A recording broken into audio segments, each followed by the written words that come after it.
What's going on, everyone? Chris from Pickdawgz.com here with the Wraparound. We're going to be breaking down the NHL action going down on Thursday, October 10th, 2024.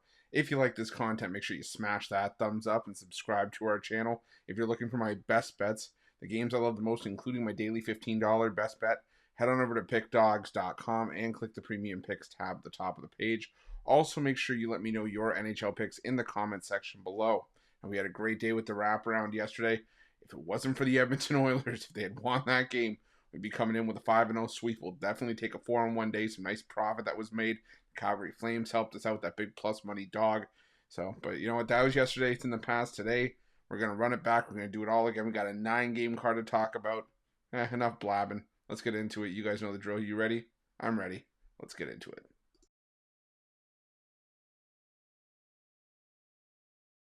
Our first game takes us to the TD Garden, where the Boston Bruins take on the Montreal Canadiens, and we cashed with Montreal plus the 1.5 yesterday, but they ended up winning that game outright, and they looked really good doing it from a defensive standpoint. But it's still alarming to me that the Montreal Canadiens still only won that game by a single goal. They only found the back of the net once in that one, and Sam Montembeault can only stand on his head so many times. They're probably gonna have to roll with Caden Primo here, and while Primo's numbers aren't necessarily terrible for Montreal over the course of his career, he's still a backup going against a Boston team that I think is eager to bounce back after getting walloped in a Stanley Cup playoff rematch against Florida last time out. They lost that game 6-4.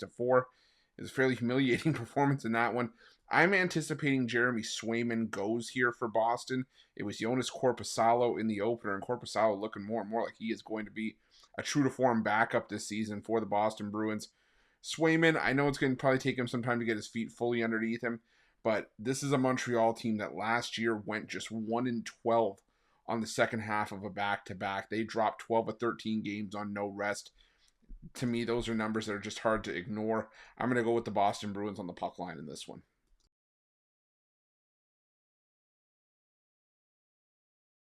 Now we're heading to the Key Bank Center, where the Buffalo Sabres take on the Los Angeles Kings, and I caught plenty of flack for backing the Buffalo Sabres twice in those Europe games. In reality, any international game is tough. The ice surface, if you go back and watch that game, there were problems with that ice surface, so it would make sense why the Sabres struggled as much as they did. Maybe getting home and getting some home cooking helps Buffalo here, but I'm not buying into them. They burned me twice. I'm not jumping on them just yet. You got to prove to me that even on home ice, you're going to be able to get the job done. This is an LA Kings team that, yes, is in some flux. They're dealing with the injury to Drew Doughty. He fractured his ankle in the preseason, so they're having to shuffle around a lot of the defensive pairings. Darcy Kemper's brought in as a new goaltender for the Kings as well. But this is still, at its core, a Kings team that started the year on a roll on the road last year. I think they started the year like 11-1-1 away from Crypto.com Arena. They were, just flat out gangbusters on the road last season. And like I said, with the Sabres, I've got burned by them twice. They didn't look good in either of those Europe games. So until they show me some signs of life, until they show me that they're ready to show up and go to work, I'm going to keep going the other way. I'm going to take the Los Angeles Kings on the money line in this one.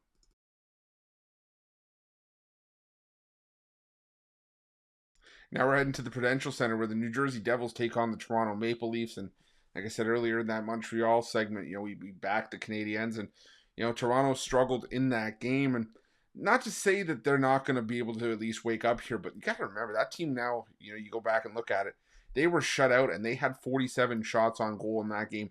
They simply could not break down Sam Montembeault in that game.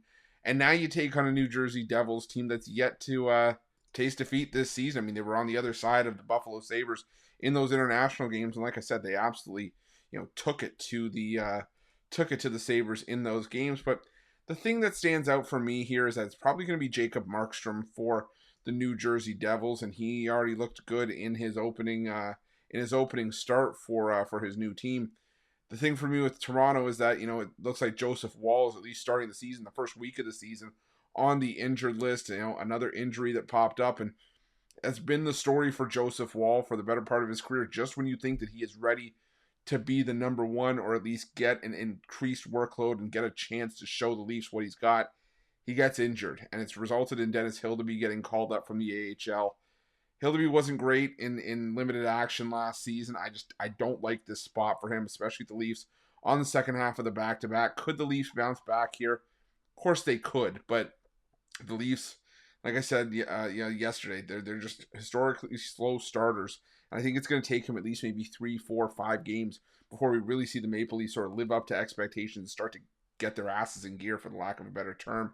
So I'm gonna go with the New Jersey Devils here. I'm gonna start backing the Maple Leafs at some point, but I just think this is a bad spot for Toronto. So give me New Jersey in this one.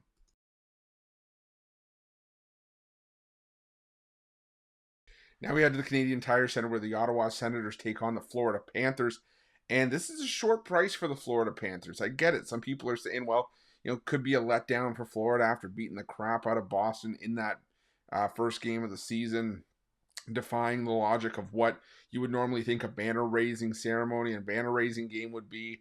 Usually there's a bit of a letdown there. But for me, I'm looking at this game as the Senators just getting respect based on what people think that this team should have been. This is a young core with led by guys like Tim Stützle. But Stützle had a rough year last year, and while the Senators did bring in Linus Ullmark in the offseason, they got him for, they stole Ullmark, the Senators did, from the Boston Bruins for Jonas Korpisalo. Looking back at the first start of that season, like I said, that trade looks like a steal. But I think that this is, the price is getting the respect for now having Ullmark on the team and the projection of what he could do for the Senators. The problem is that I don't deal with could this early in the season. The Senators got to prove to me that they were justified in getting this short of a price. For me, I'm looking at it the other way. We're getting the defending Stanley Cup champions at a reasonable price, against the Senators team that was really disappointing last year. And I'm going to keep rolling with them here. The Florida Panthers, like I said, I think you're getting great value with them, even laying just a short price on the road. So give me Florida on the road in this one.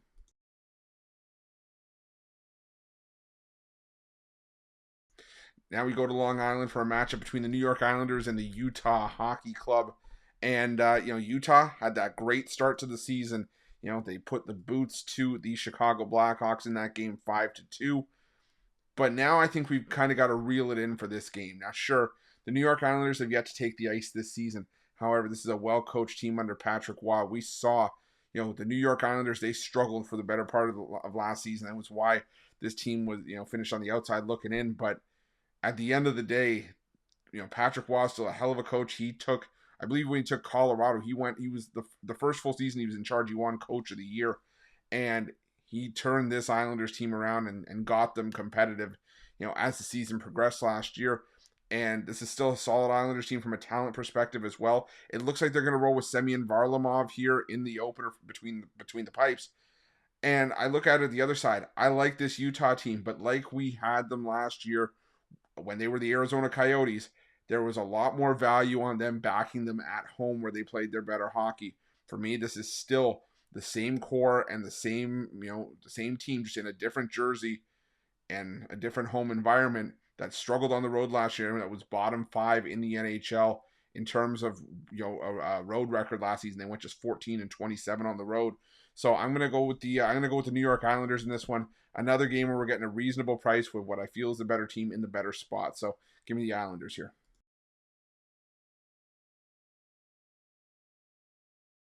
Now we're heading to Little Caesars Arena where the Detroit Red Wings take on the Pittsburgh Penguins. It was not an ideal start for the Pittsburgh Penguins, getting crushed 6-0 at the hands of the New York Rangers on Wednesday night. And now, this is a a Penguins team that I just didn't want to trust in the second half of back-to-back to begin with. And now you're facing a Red Wings team that I think is a team that's on the rise. I think they're going to be a team that's going to fight for a playoff spot once again.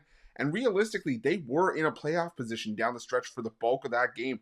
They've still got legitimate players, legitimate shooters in guys like Dylan Larkin, Patrick Kane, Alex DeBrincat, Lucas Raymond.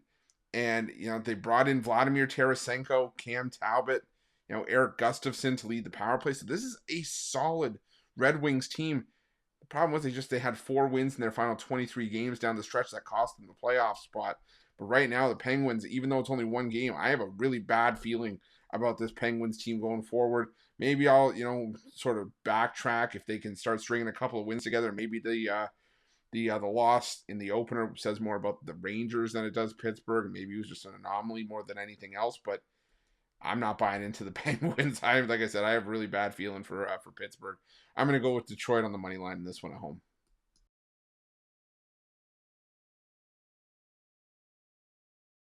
Now we're heading to the Music City, to Bridgestone Arena, where the Nashville Predators take on the Dallas Stars.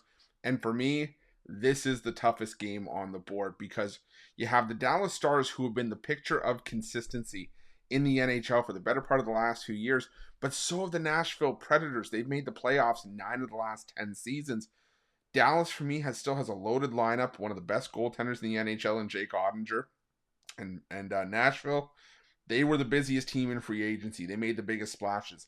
They brought in guys like Steven Stamkos, Jonathan Marchessault, Brady Shea. They signed UC Saros to an extension. But the thing is, for me, that Dallas is they've had a history of, owning the Nashville Predators in the past. And Dallas was one of the most consistent teams last year, home or away. It didn't seem to matter where they were. They were always a team that you could trust on to put their best foot forward and win hockey games more often than not. And I think it's just going to take a couple of games for the new look Predators to gel. And I think that is what the difference is for me here. It's not a game I'm rushing to the window to bet. Like I said, it is the toughest game on the board for me by far. I lean towards the Stars at minus 115, but again, it's just like a lean at bets. Like I'm talking 51-49.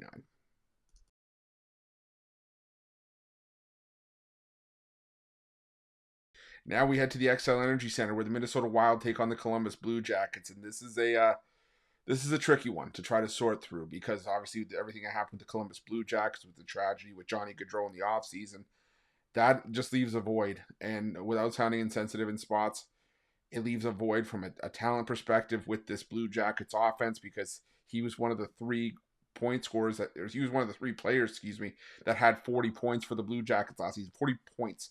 Not 40 goals, 40 points. This was a bad Blue Jackets offense last year, but also the person in the locker room, the locker room leader in Johnny Gaudreau. That takes a huge, presence out of this Blue Jackets team. They've had a lot to think about during the offseason. But going back to the actual game, I think that's going to fuel the Columbus Blue Jackets here. We went with the Calgary Flames on Wednesday. That's my favorite dog on the board. For me, the Blue Jackets, I think, are my favorite dog on the board on Thursday. I think this is going to be a motivational spot. The Blue Jackets might still end up being one of the worst teams in the NHL this season. But early on in the season, when everything is level, all the playing field is level, you can usually find value, because sometimes the lines are still overblown because people are still buying into what they saw from last year. And I do that sometimes as well when there's not much else to go on. But I think there is a clear angle to look at here with the Columbus Blue Jackets motivation. They are going to be playing a lot of this season, if not the entire season, for their fallen teammate, especially Sean Monahan, who came over to Columbus in the offseason, I believe this past offseason, to sort of reunite with Gaudreau, bring back the old Calgary Flames days. And from a Minnesota Wild perspective, yeah, they should be favored here, but they're still running a goalie duo of Philip Gustafsson and a 40-year-old Marc-Andre Fleury, both of whom had a sub-900 save percentage last year. So minus 240 with the Wild, or any sort of puck line, no thank you. Give me Columbus here plus the goal and a half, as well as a sprinkle on the money line at plus 195.